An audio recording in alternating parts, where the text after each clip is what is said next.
Welcome and thank you for joining me. I'm Gerry Oginski, a New York medical malpractice and personal injury trial lawyer practicing law here in the state of New York. Today's topic is about accident cases, trip and fall cases, car, bus, bicycle accident cases, truck accident cases. Why do so many attorneys want your case? And why do they keep knocking on your door? Why do they keep mailing you letters, mailing you booklets, mailing you information, telling you how great they are and why they're right for you? The reason why they want your case is because that law firm might have gotten your name from a police blotter. They might have gotten your name from a tow truck driver. They might have gotten your name from somebody who was involved in your care and treatment at the hospital. And now they recognize that you might have a valid case and that your case might be worth an attorney's fee to them and might be worth compensation to you. The reason why they're sending you information is to let you know that they are available. Out of all the thousands of attorneys in New York State, they are available to you. Now let me ask you this question. Just because you get a letter from some attorney telling you that they practice in the state of New York and they handle car accident cases, does that mean that that is the right law firm for you?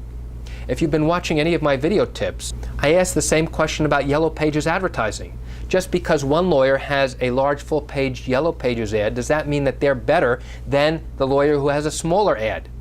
Well, just because someone sends you a letter in the mail telling you that they are wonderful and great and have helped so many other people, does that mean that they're the right attorneys for you? Well, they might be, but then again, they might not be. You need to ask yourself this question. How did they get my name? In the past, there have been people that lawyers call runners that would provide information to attorneys for a fee to give them information about accidents and accident victims, including their name, their date of birth, and the fact that they've been in a particular accident and their address, so that the lawyer can now send them information, letting them know who they are and what they can do for them. Historically, the attorneys who used runners suffered significant consequences and were either suspended or disbarred and lost their license to practice or were fined, and it's just something that most good experienced attorneys don't do. So what do you do when you get all this information? Well, you can either read it or you can throw it out. You have no obligation to contact any one of them.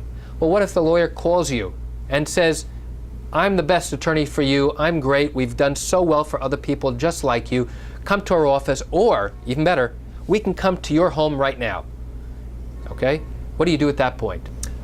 When somebody knocks on your door and tells you that your house needs to be repainted and you need construction work just because they happen to be passing by in the neighborhood, what kind of feeling do you get in your gut about whether or not to use that type of person? How many times have you read in the newspaper and heard about instances where people just driving by run scams, where they simply knock on your door, ask you for money to do construction work or painting work, and then take off and never come back? Well, the bottom line is, at least from my point of view, is don't ever accept an unsolicited bid from anyone, whether to do work on your home or anything else. If you need somebody to answer your questions from a legal perspective, you should be the one making the call. You should be the one learning about who they are and what they do, and finding out about cases like yours, doing research, whether it's online, in a library, or somewhere else. That's the key. And once you make the effort to go ahead and find the attorney that's right for you, you'll become a better informed person, and you'll be able to make a better intelligent choice as to whether a particular law firm is right for you. And that's it for today's video tip. Thank you for joining me. I'm Gerry Oginski. Have a great day.